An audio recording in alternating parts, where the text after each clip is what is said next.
Okay, so a very good morning to everyone who have joined our session today. I welcome you all for taking time out of your schedules and joining us.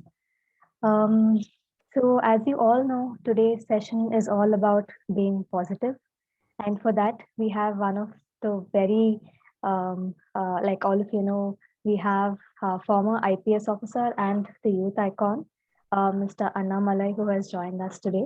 So a warm welcome to you too. And a few points for all of you to keep in mind. As all of you saw the agenda of today's session, first we'll have the speaker speaking to all of you, and then we'll have a small Q&A session in the last 15 minutes. And we request you all to post your questions in the chat box. And I don't think you will be able to unmute and speak. So that is the setting we have. So please don't think that your audios are not working.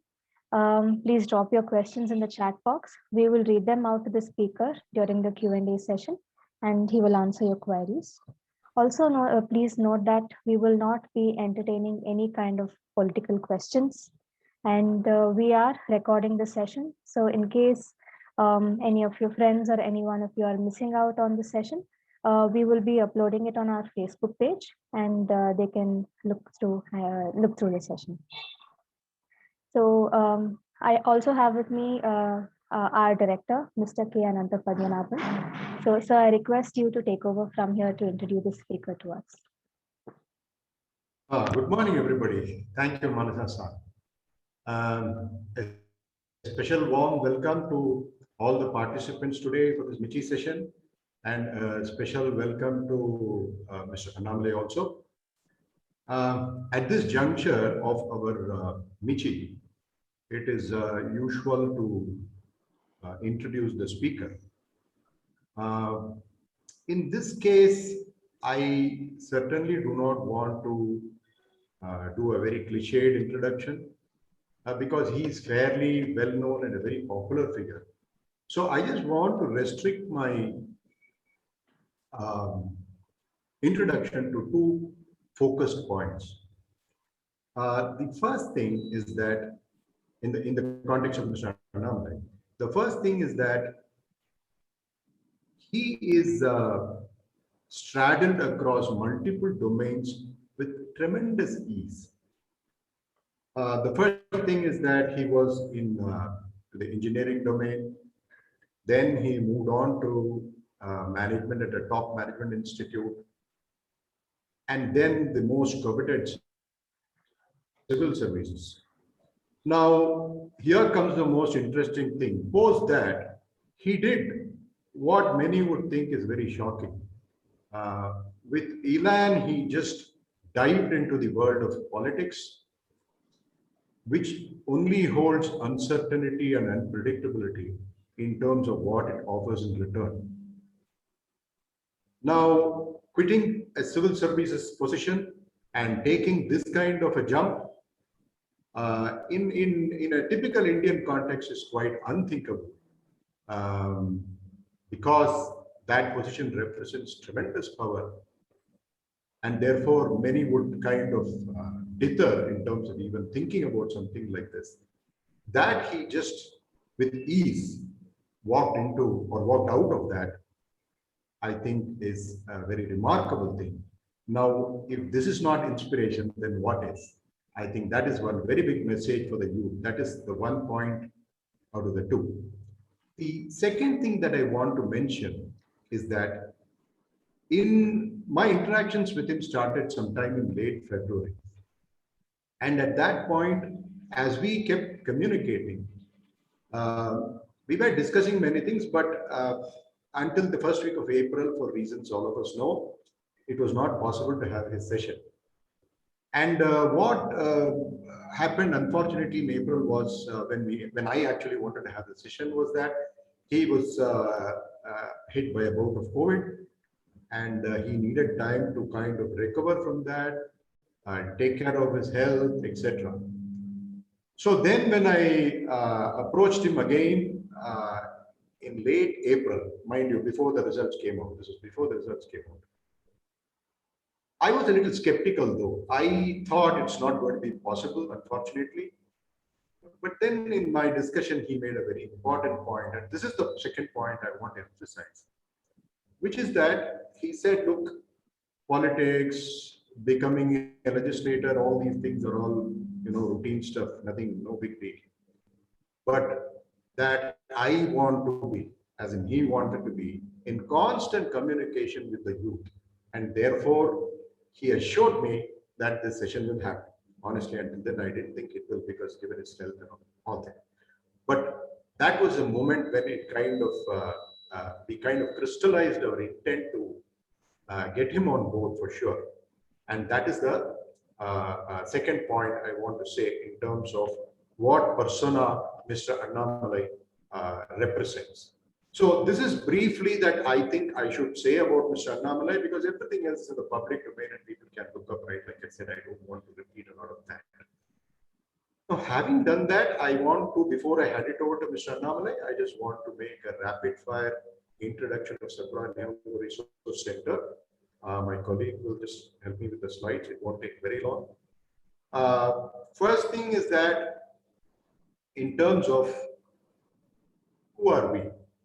We are a very focused Japanese language service provider. What we do is we only do Japanese related services. So what are the services we do? We basically provide Japanese language training both to individuals and to corporates. We do Japanese language translations. We do Japanese interpretations. And most importantly, we provide what is called as the business etiquettes and culture orientation. Now, this is a very profound piece of thing for anybody who wants to understand and get into a Japanese market, because that can make or break your tie-up there. That is a very, very important thing. Now, today, what we do is that this Japanese language skill that we provide both to individuals and corporates provides tremendous amount of career opportunities to our youth. Now, the point is, next slide, please. The point is that we are very delighted that these opportunities that come across multiple verticals. That is, multiple skill sets. So the youth could be engineering, could be non-engineering, could be accounting, could be nursing, could be anything, MBA, you name it. That is the reason we strongly believe that this opportunity should be taken advantage of by our youth. We are not a government or a quasi-government body, but in our own way, we would certainly like to kind of bring this opportunity to the youth. And you see on your screen a whole lot of a corporate clientele with whom we work. So we understand the market in terms of the opportunities very well. Next slide, please. Of course, similarly with a lot of colleges where we are trying to groom these young people in terms of making them understand that here is a very significant opportunity.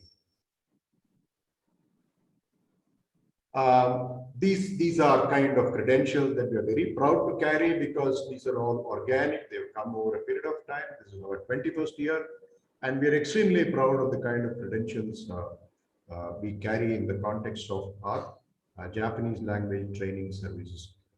The next thing and the only thing and the last thing I want to kind of highlight is about MICHI itself before I hand it over to Mr. Annamalai. See, MICHI is, in Japanese, it means the pathway. Essentially, what we are doing is MICHI is Sakuraa Nihongo Resource Centers. On the one hand, you have Japanese learners existing and potential. On the other hand, you have tremendous opportunities both in terms of jobs, in terms of higher studies, etc., which I believe most people are unaware.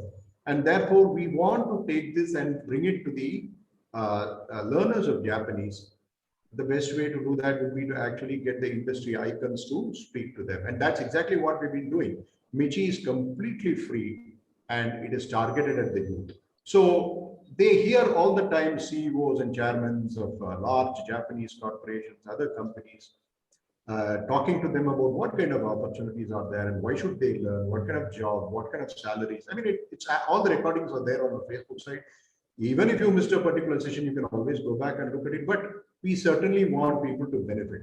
Then we have had academicians speak on MICHI, and we've had diplomats and so on and so forth, so that you get a 360-degree view of the whole thing.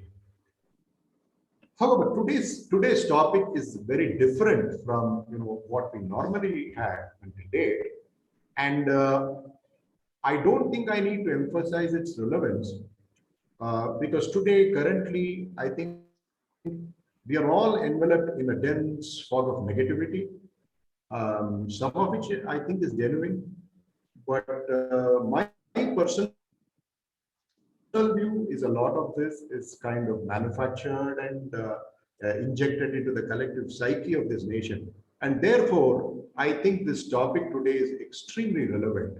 And on that note, I would like to hand it over to Mr. Annamalai. Like all of you, I'm also very, very eager to hear him speak on this. Thank you very much.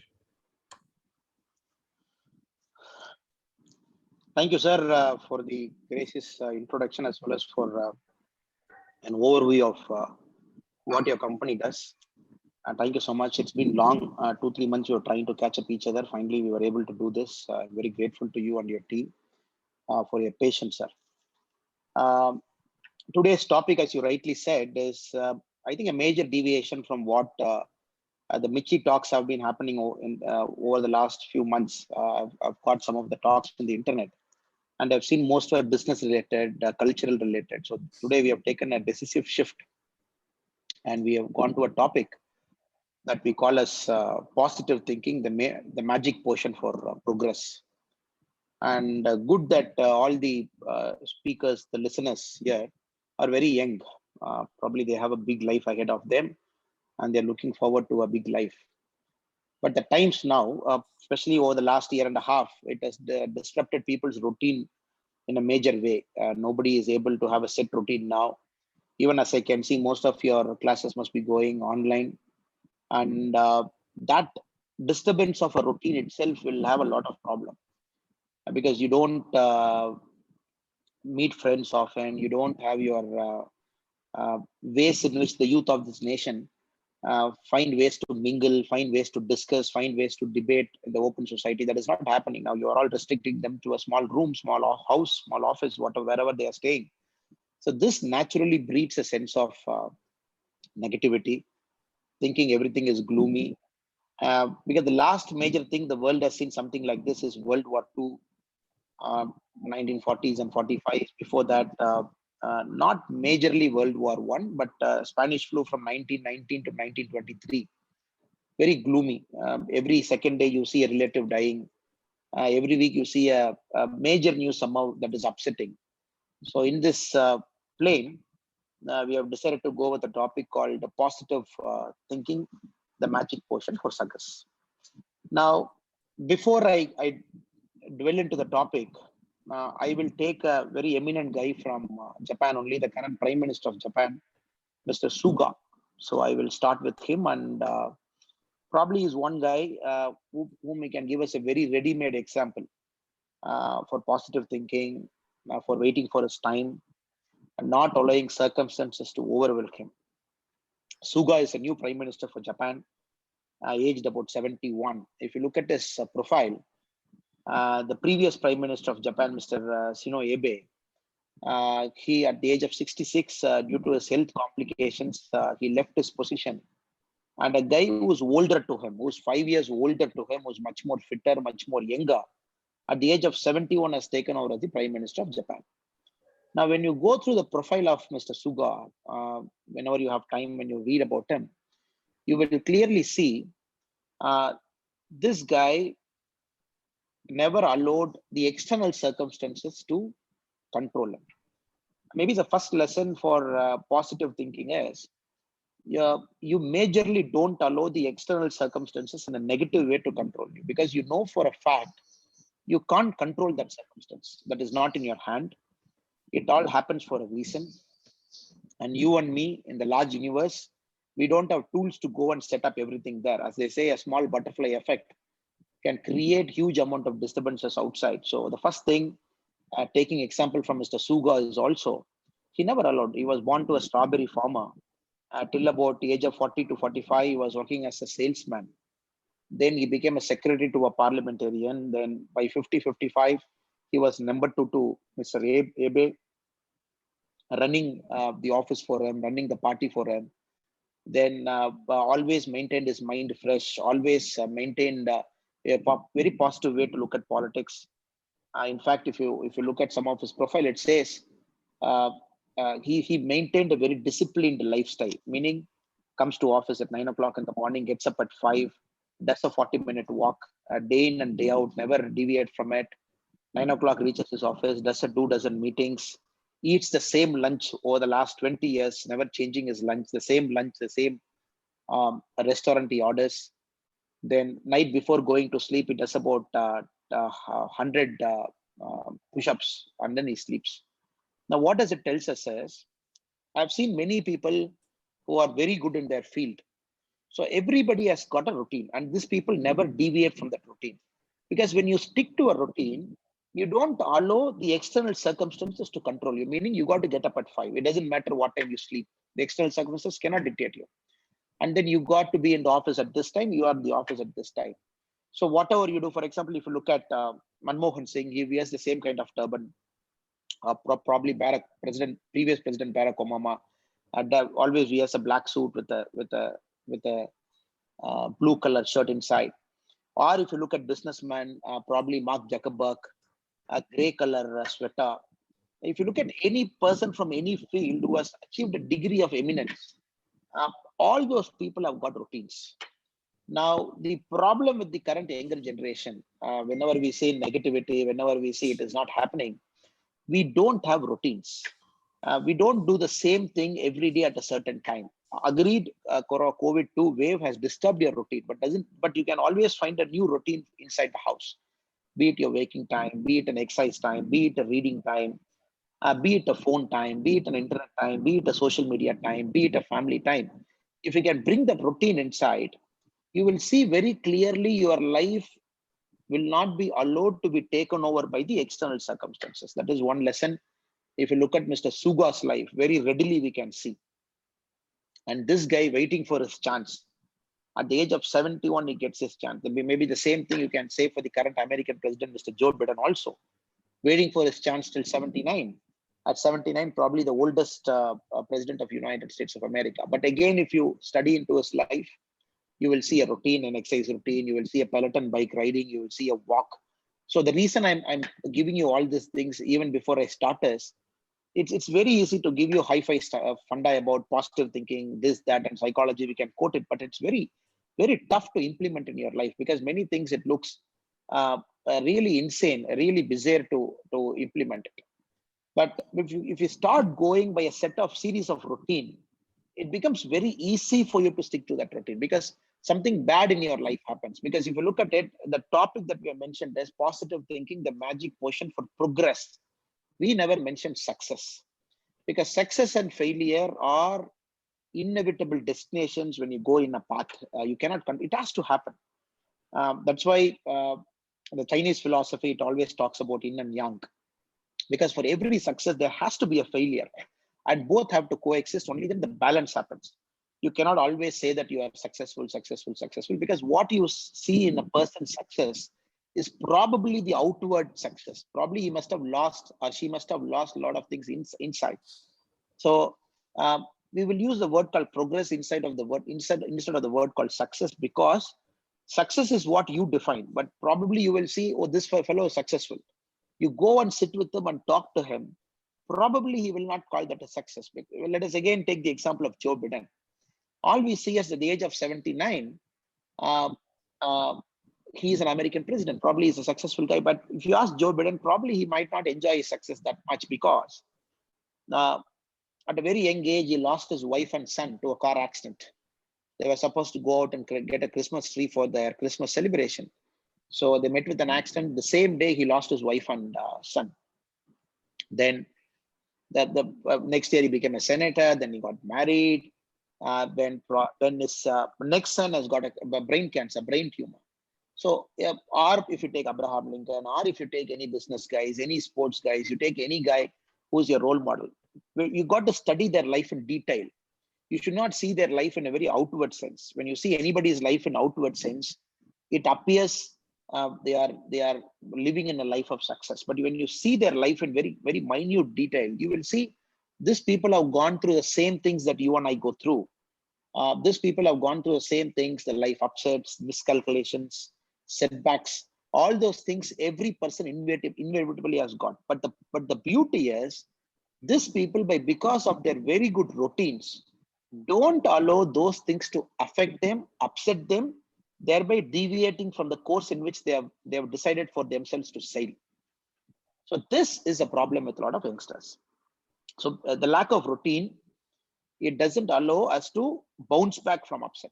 So many of you who are audience here, I'm sure probably you might be taking a Japanese course, or probably that might be your association with Dr. Anand Padmanabhan here on this team here. Something related to the language must have pulled him here, or probably some of you might not be connected to this institution. You are just connected to this lecture. Now, whoever you are, uh, positive thinking can only combine with a very clear direction that you set for your life. Because if you don't have a direction in your life, if you don't have the path in which you want to travel, whatever positive thinking books you read, whatever TV you watch, or whatever lectures you listen to, probably it might just be like a wind that is sailing over you. But when you have a very clear fixed direction, a very clear navigation you want to travel, maybe for a politician, this is the end point. For a businessman, this is the end point. As a student, this is your end point. End point doesn't mean the final point. Maybe a point for the next 2 years, 3 years, 4 years. When you have a point for that, then if you minutely see 100%, you will have failures. No doubt about that. You might not get something in your first chance. You might not get anything on your plate in a very ready-made way. This is all part of the journey. You got to embrace it. There is nothing you can do about it. For Virat Kohli, for every 100 he scores. Now, of course, he has to get some ducks also. Of course, he has to go through a very lean patch also. Now, Virat Kohli is going through a lean patch in the test match. For a long time, he hasn't scored a very decisive test 100. That's inevitable, because when you want to be the best in the business, when you want to be the best batsman, you will see the up and down. But what does Virat Kohli does? He goes back to his routine.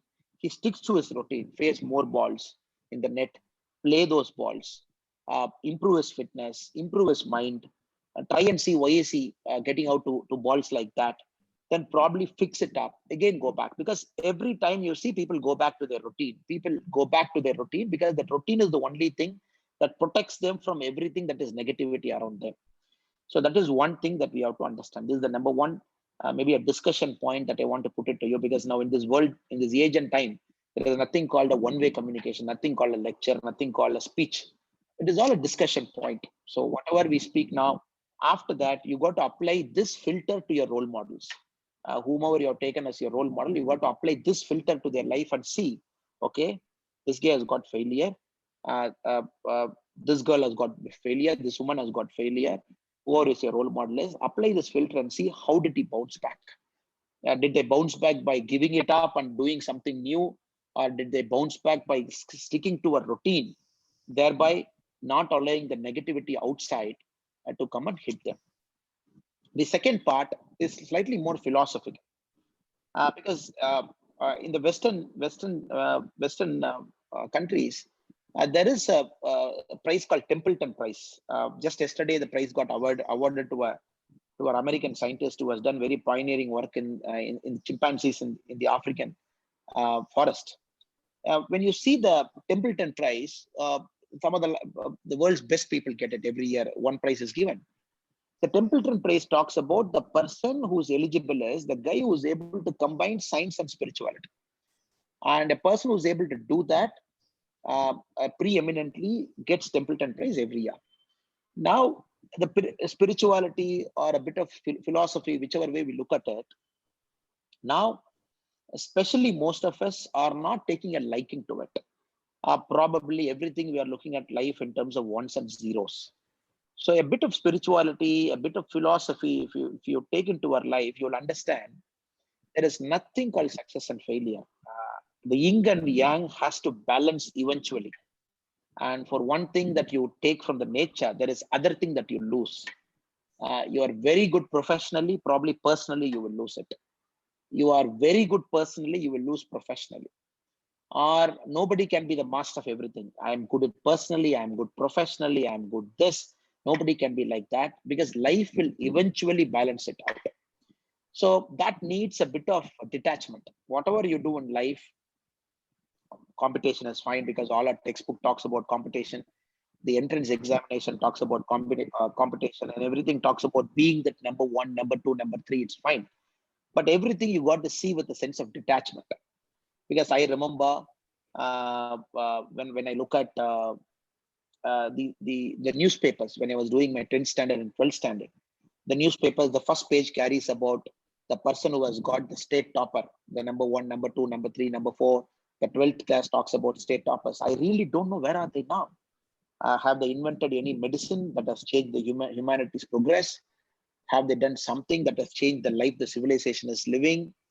Or I'm not able to see anybody's face whose faces I've seen in the paper, because society, rightly or wrongly, has valued marks as a destination that point of time, and all their photos have come in and they've gone to the best colleges. Now what do they do? Probably if you try and go back and see what are they doing now, probably they must be working for some big companies. Probably many of them must have left India, living in abroad countries, earning money. Probably for them, metric is probably going to be money. But the reason I'm telling you this is, don't ever think success is defined by people who live outside of you, a media, or probably your parents, or probably your well-wishers. They define success. Okay, this is success for you. No, because when they define success for you, you are not able to meet that expectation. Invariably, you will get into a point of despondency. You will say, what has happened? Oh my God, I'm a failure, all those stuff. Then again, a simple positive thinking cannot fix it. So we are trying to fix the root problem. Success is something that you got to define for yourself. This is your life. Probably by now, I'm sure all of you must be knowing what is your strength and weakness. I'm sure by now you must be knowing your strength and weakness. And probably you know this is what you want to do. And that might not be sexy to the world outside. What is he doing? Is he on the right path? Just forget it. Don't worry about it. Then fix a destination to it. Fix a routine to it. Start sticking to it. Once you do that, probably after a point of time, you would have made a very big material progress in life. Because when you allow others to define your success, it is all very instantaneous. It is all very short term. You do it for that point of time. That is why the biggest crisis for the current generation is the sense of emptiness at the age of 35. Probably, I think generation of Dr. Anand Padmanabhan ji might not have it. But for the current younger generation, the sense of emptiness they feel at 35 is big. Because you ask them what? You ask a goal, maybe enter into a school or a college, you ask what they want to do.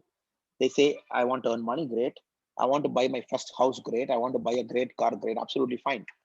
Then what? Because at the age of 35, you got everything. You got your house, you got your car, whether you pay EMI or not, doesn't matter. You got everything. That is why you see the suicidal rate is very high. Uh, uh, uh, Adolescence, it's fine, 15 to 18. Now the trajectory is shifting towards 30s and 40s. That's the age in which the suicide rate is very high. That is the age in which a lot of people go to counselors. That is the age in which people have very serious midlife crisis problem. That is why the Englishmen, they have this word called midlife crisis. Midlife crisis eventually happens because the goals are not set properly. So you have allowed others to set goals for you. Your parents have told you get into a best college. After you got into a best college, somebody has told you get the best placement possible there. After you got the best placement, somebody has told you get the best designation possible in the company. Fine. Because the other third part we are trying to define is positive thinking can only do wonders for you if you have had set your own targets, because you take ownership for it. You take ownership for it. Others cannot take ownership. So you set your own targets. Many a time it doesn't appear sexy for others. It might, and this own target is completely based on your strength and weakness. It could be all about maybe getting into music, getting into a film, getting into sports, getting into business, getting into politics, whatever it is, you set your own targets. If I can go back on my life and look back on my life a little bit here and there, and my life was completely in an autopilot mode till about 21, 22. I never knew what I wanted to do because others had decided for me. And they told me I have to take a computer science course because biology could be tougher. I can't study that much to become a doctor. Then probably took it. Then probably I want to get into the best college in Tamil Nadu. I got into it. Then probably that is the time I felt, third year of engineering, that what am I doing with my life? What am I doing? Till now, it is on autopilot mode. Somebody is deciding for me. I'm here. Then I decided I'm not very clear. I got a job offer with the company again because everybody sat for a placement. I also sat for the placement. Got that job offer. Then the time came when I was supposed to quit the college. That is when it hit me that I'm not ready for life, and this is not the life I want to live. So maybe stupidly you can say, or maybe intelligently you can say, whichever way you look at it. I decided to take a 1-year break, which is uncalled for, unseen for, in this age and time, coming from a rural village, coming from a village like that where I was born and brought up. I've decided to take a break from 2007 to 8 after campus, not doing anything. So I was doing small jobs here and there, which I liked. An institute like this wanted me to teach mathematics to their students. I took it. I was teaching mathematics to them. I was traveling a lot at that time. Probably I felt my education is not complete. I have to do one more degree. That is the time I went for my MBA, finished my MBA. By the time my life was very clear what I want to do, I decided my life, I have to get back to the society, maybe at the grassroots level, start serving them. So the MBA at IIM Lucknow in a state like Uttar Pradesh for about 2 years, it gave me a sense of idea where I want to travel in my life. Then I got into a police service, a civil service for 10 years. I've decided to take a leap now, using that as an inspiration, get back to grassroots and start working. I'm a politician now. But for people who see me from outside, I am not a normal politician. I don't do politics the normal way because I know my own targets. I know the path in which I want to travel. I do politics my own way. And for the people seeing from outside, they might understand. So this politics will take some time for people to understand. It will take some time for people to see what is the grassroots thing that we are trying to bring in over the hullabaloo that Tamil Nadu politics is always famous for. But here I'm very, very, very clear. This is my path, and this is going to be my metric, and this is the way I'm going to do my politics. I'm not going to get into the trap of how other politics have done their politics, which might give instantaneous result now, but probably you might feel empty because you're going to do the same thing again and again, which is not beneficial to the humankind. So my path at 21, 22, I decided to take a break, and probably the MBA at Lucknow, it had put me in a path. But every single time, yes, of course, failures are there, but I don't see it as failures. The recent assembly election I've contested in Tamil Nadu, uh, uh, where I've contested in a constituency called Aravakuruchi, very rural area, because I want to go there, contest there in a new party, a party to which I belong, where people have never voted for the party, and people don't know the symbol also. But I've decided to go there and do it because the party wanted me to do it in a way. And second, we were very close in getting that 70,000 votes, because first time you are able to make people not to look at the traditional Tamil Nadu symbols and to look at a new symbol and vote. But that is success for me. For other people, success could be winning an election. For me, winning an election is fine. But here, these are the positive milestones for me. And use it, build it, get to a routine over the next 5 years. More grassroots, more approach, talk to people, take the party closer, make sure the party does something to change the life in which they're living so that they can tangibly see it. And after 5 years, when me or somebody contests from that election, he'll be a sure shot winner. But again, the winner is not defined in terms of success. We are defining in terms of progress. Because Tamil Nadu, the party in which I represent and we contest, it's not a one-day thing. It's going to be a 10-year, 15-year struggle there. So this is my short way of looking at politics, my short way of looking at electoral politics. Now, I'm not sure for each of you whether you can fix your routine. Once you fix your routine, whether you can fix your destination based on the positives and negatives that you have. Once you do it, then probably nobody can penetrate into your mind. You become very strong. You become very positive. You see every single failure only as progress.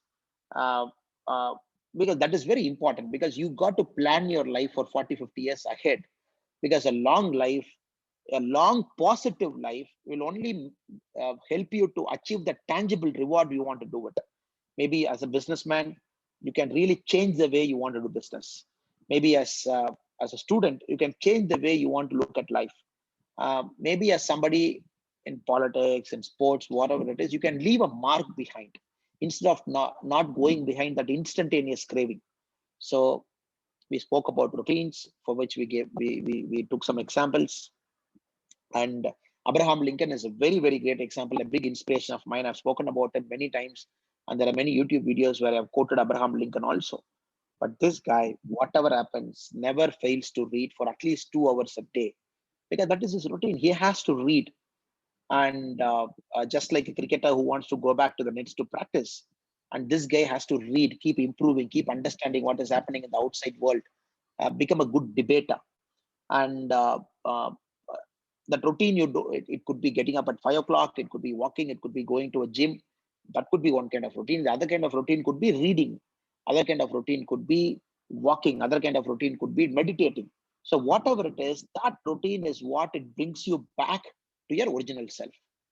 And I'm eagerly looking forward to your questions, because each of you will live a very different life. So whatever we say, it cannot be straitjacketed and applied to everybody in a single way.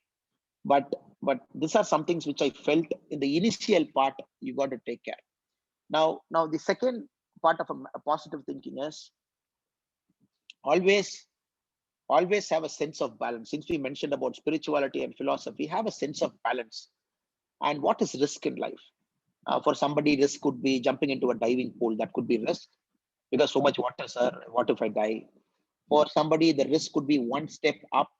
It could be doing a bungee jumping, maybe 250 feet. Oh, I'm jumping from this height, it's a risk for me.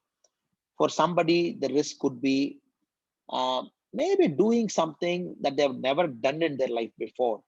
That could be a big risk. But you take all this risk together, jumping into a diving board, maybe a bungee jumping, maybe a scuba diving, or something you have done before in your life. So you're afraid to keep it at one side. Other side, you take an Indian soldier who's standing in Siachen at about minus 40 degrees Celsius. He's seeing the Pakistani soldier eye to eye, because his life is not dependent on his life is dependent on geopolitics. You are not sure what is going to happen, because his bullet is not in his control. His bullet is in the control of the geopolitics that is between India and Pakistan, and the geopolitics that is in the South Asian region, and the politics that is in the world region. Something happens there in Afghanistan, will have a trigger in Pakistan, will have a trigger in the India-Pakistan border. Now, this guy standing there, not knowing what is going to happen next minute, all he has to do is guard our border as a very dutiful soldier. And seeing the Pakistani guy eye to eye, if a bullet flies, it is always next to him. So you keep this risk one. This is one risk. The next is you decide you will do something that will go against the ways of the world. Meaning I will not drive to the left of the road. I will drive to the right of the road, because you're going against the ways of the world, or you're going against nature. You will say, I will do a scuba diving without anything tied to my leg, but I will straight away dive and fall into water and swim and come out, because you're going against the ways of the world. Or probably I will always drive at 140, 150 kilometers per hour in a car, because you're going against the ways of the world. This is the third risk. Now you see all the three risks in totality. Now the first one is a very controlled risk. Very controlled way you are diving into a swimming pool. Very controlled way you are doing a bungee jumping with everything taken care. There's a safety harness. Very controlled way you are doing something that is out of your comfort zone. The second one is something that is uncontrollable. You are not able to control your circumstances, like a soldier standing in the Siachen border. The third one is a very stupid way of looking at life, where you're going against the ways of nature. You're going against the ways of life the world is living. Now you fix your life risk. Now everybody will say risk. Now first thing is totally controlled risk. You should take it, because if you don't take it, you will never progress in life. The second thing, you got to take it off and on. You cannot take it always. The first risk you can take 80% of the time. The second risk you can take 20% of the time, because circumstances, you cannot control it, but still you got to do it. Like for example, you all pass this Japanese course here, you all take a flight to Tokyo, you land there. The first few days would be an uncontrollable risk because you're not controlling the circumstances. It's a new culture, new country. You don't know till you settle down. Then after a point of time, it becomes the first risk. You start controlling it. You start building mechanisms around it. You start building routines around it. But the third one is a total stupidity. Like the youngsters driving without a helmet. Because you don't know, you are going against the waves of the world. You go at that speed, you fall down, you will die. Your head will see an injury. Or probably the reckless things that we do. So these things, if you keep analyze it very soundly, probably you will not see the number one as risk at all. It's okay. It's part of life. It has to be inbuilt to it. You don't see it as just something you do out of comfort zone. That is why many of you are doing something out of comfort zone. That is learning a new language and culture. For that itself, my congratulations to all of you.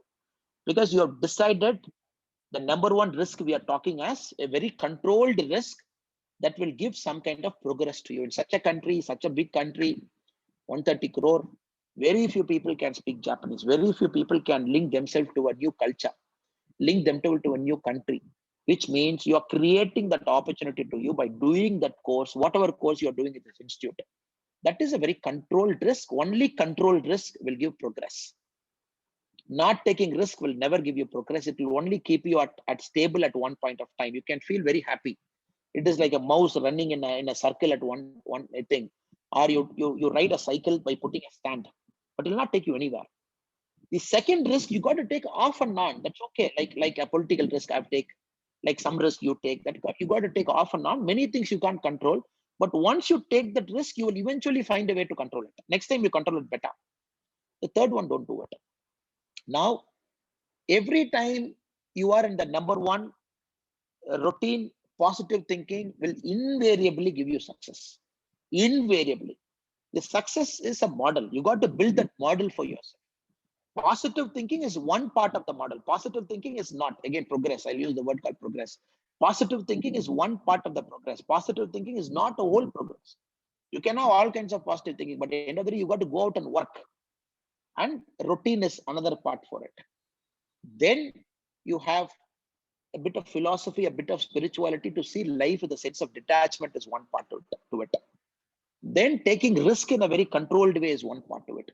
Because only when you take all of this together, then positive thinking will kick in. Because positive thinking, if you don't apply all these filters, it is like only a dream. You can have a very beautiful, very sweet dream. When you get up at 6 o'clock in the morning, it vanishes. So I don't know. Just look at all of this together and probably bulletproof your life. Build a life that you want to live, that has got meaning to your birth, in which you can really make a difference, whatever difference you want to make, so that when we die, you will always regret only one thing. We will always regret what we did not do. We will never regret about what we did do. We'll always regret about, I didn't do this, I should have done that. Because I had resources, I had everything, I could have done it, but still I didn't take that risk. So never allow that regrets to define when you die. So I think my 30 minutes is over. So let us all have routines. Let us all have very good structure. Let us have a bit of spirituality and philosophy to our life. Read through your role model's life again. Go through their life in very minute detail. Because the history is always written by winners. The history is always glorified. Because the winners glorify history. But you go one step deeper into any person's life that you admire, you will see it's 50% failure, it's 50% success. Probably 60% failure, probably 40% success. Only that life is a very whole life. That life is a very fulfilling life. That is a life where many of your role models have lived.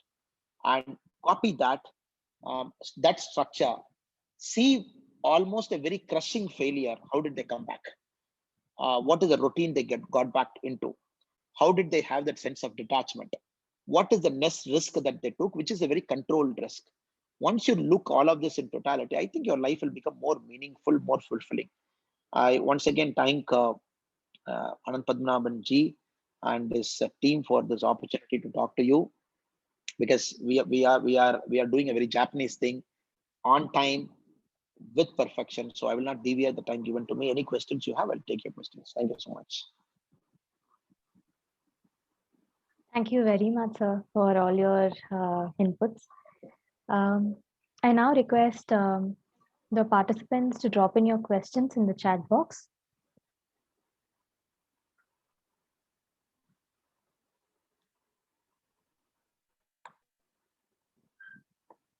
So we have the first question from Ramit San.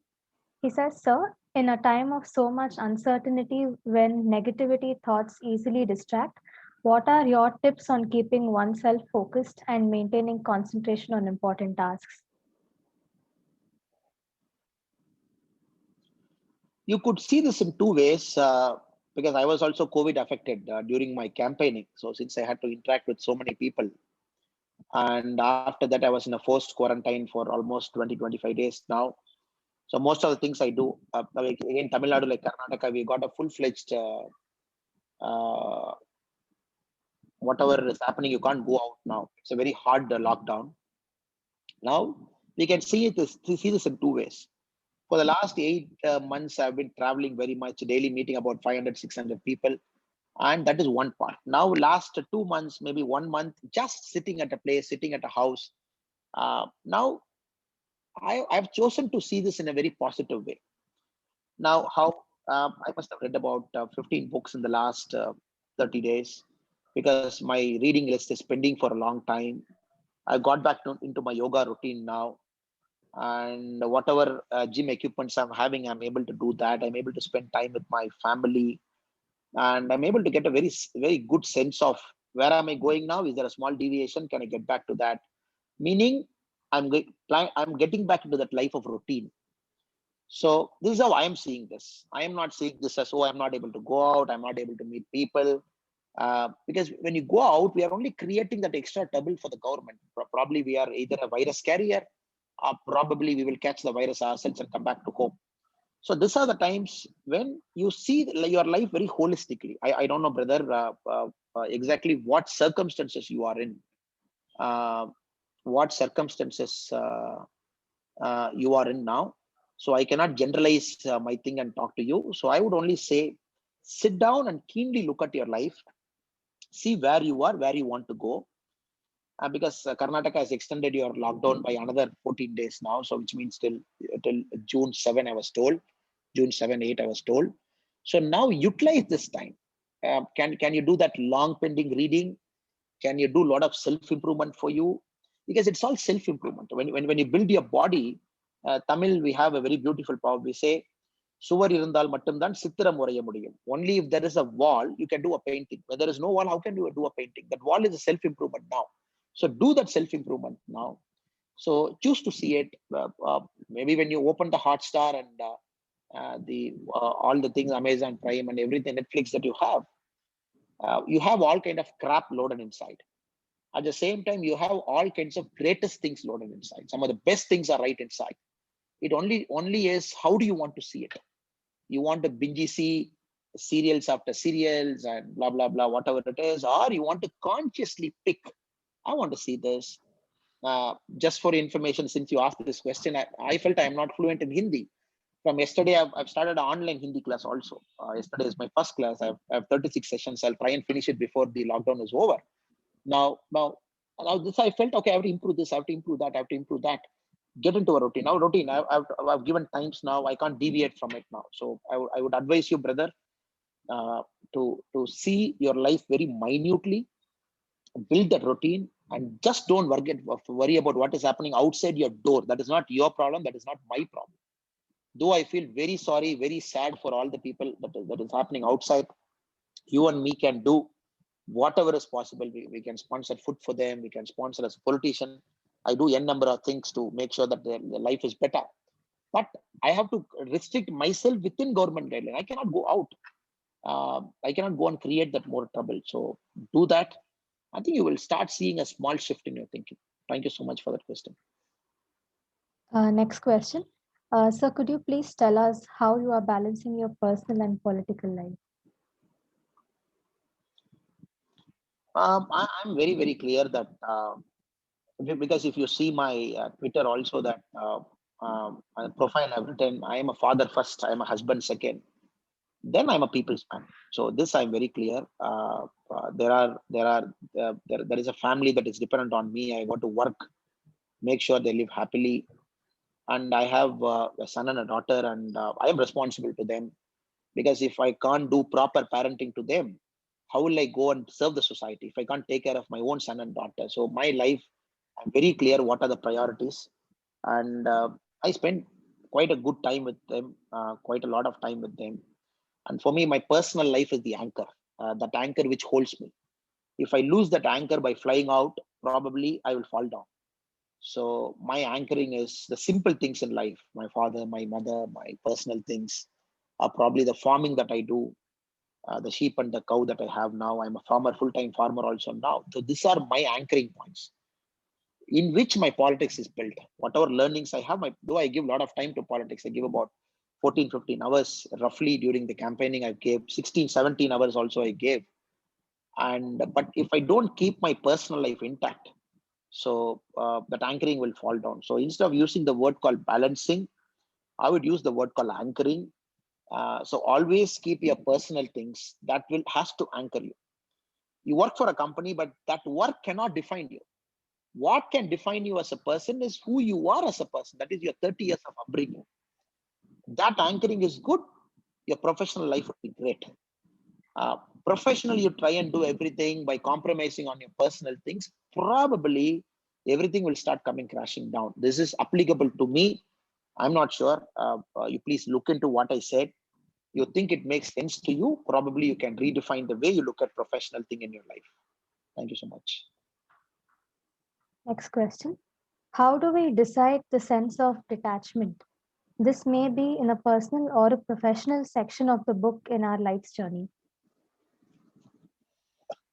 It's a very, very tough question. Uh, because for me, what happened is after I quit my policing, I went for a 10-day Vipassana course in Mumbai.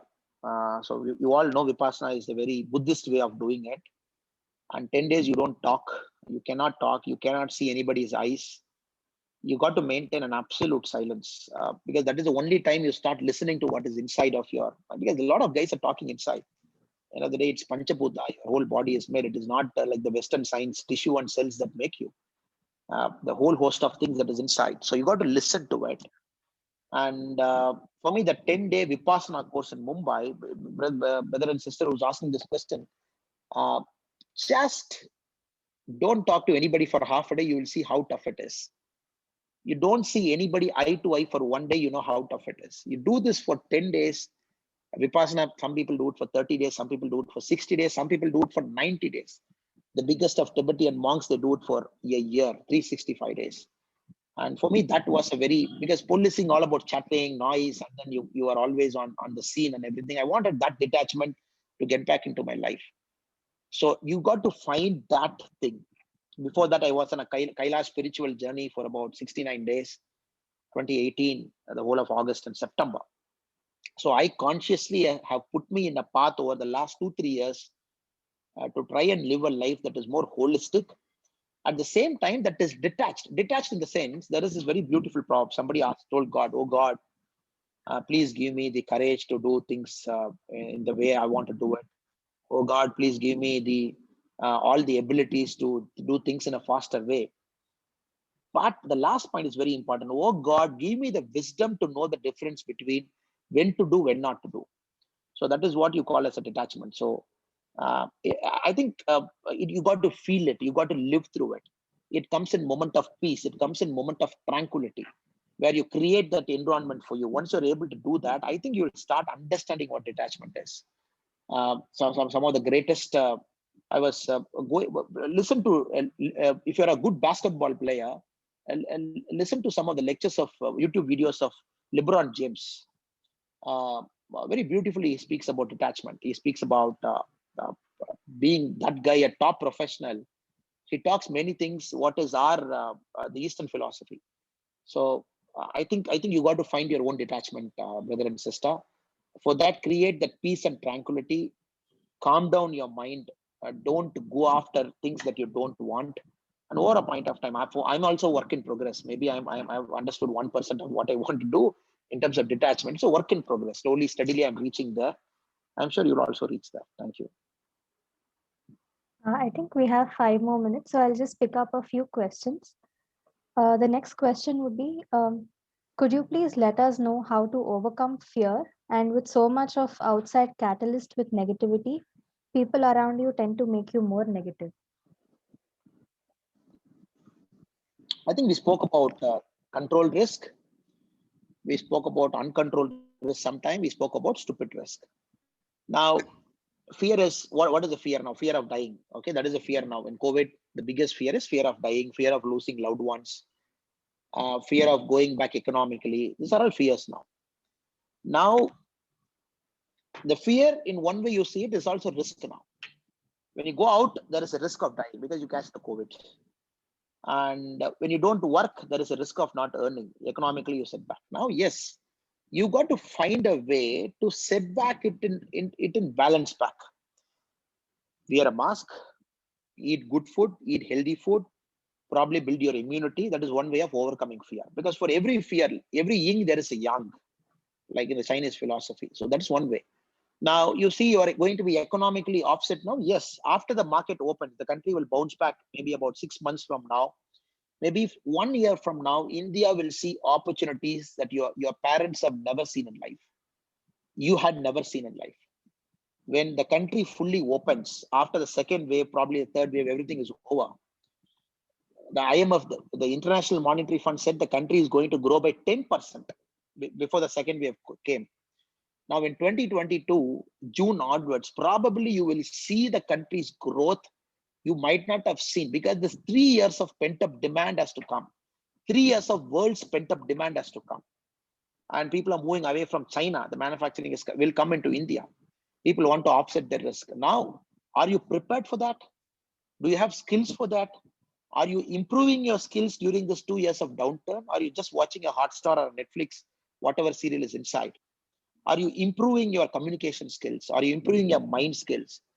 Are you improving your, are you getting new skills? If you look at like that, probably the economic thing is just a setback for about next 6-8 months. When the whole economy opens, there is whole wide of thing that is open for you. Go grab it. That is the way I would see in overcoming fear.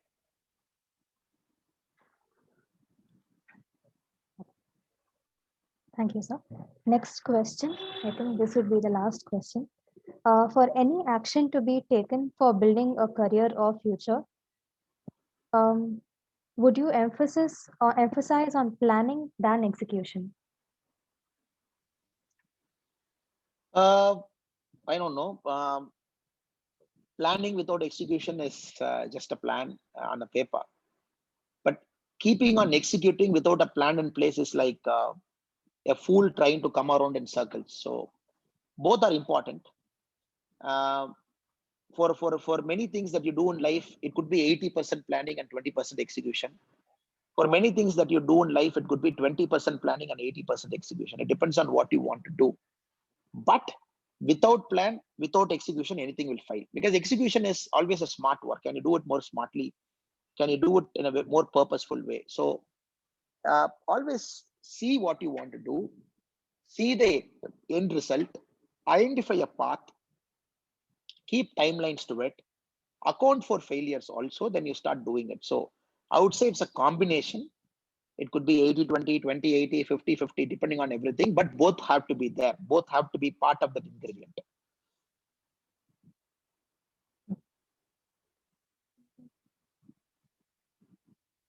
So one last question.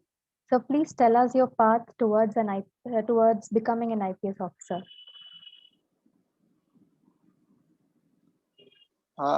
Can you repeat the question, madam? Can you please tell us your path towards becoming an IPS officer? Okay. Maybe I think it's more like the link to the previous question. Engineering third year, then probably your MBA. That is the time you realize you want to go back to society and serve. The only option in front of you is that point of time was the Indian Civil Service. So you decided that is what it is. How did you come? Because it's a path. But how did you come? It came because of self-realization, because of that year break, because of that not wanting to do things that you don't want to do, exposure in Uttar Pradesh. Then you decide this what you're not planning and execution. How do you do it? This is the exam. You have 3 sets of exam. You got to put in about this many hours every day, because I was doing my MBA also at that point of time. How do you find time in the morning, evening? What books to read? So all this are planning. Then execution is that 1 year of hard work, because you got to put in that 6 hours or 7 hours or 8 hours daily.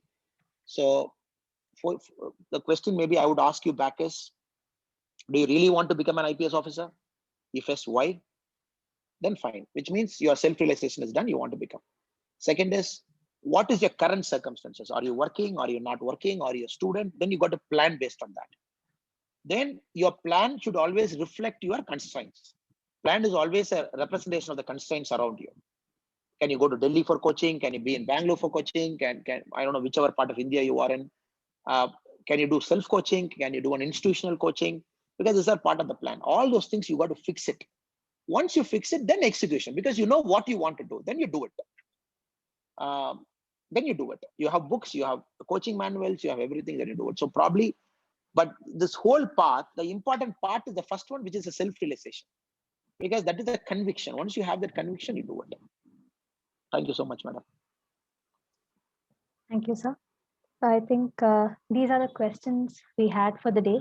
And thank you very much for all your inputs and for answering all our questions. Thank you, madam. Thank you. I hope all the students and all the participants here have taken back lots of positivity and lot of information from Mr. Annamalai. And I thank all of you for being patient and listening to him. So I think with this, we come to the end of today's session. I thank you all once again. Thank you, sir. Thank you so much, madam. Thank you. Really enjoyed my session. I wish the very best to your institution. I wish the very best to Dr. Anand Padmanabhan, sir. That all good things happen to you. Thank you so much, ma'am. Thank you. Thank you very much, sir.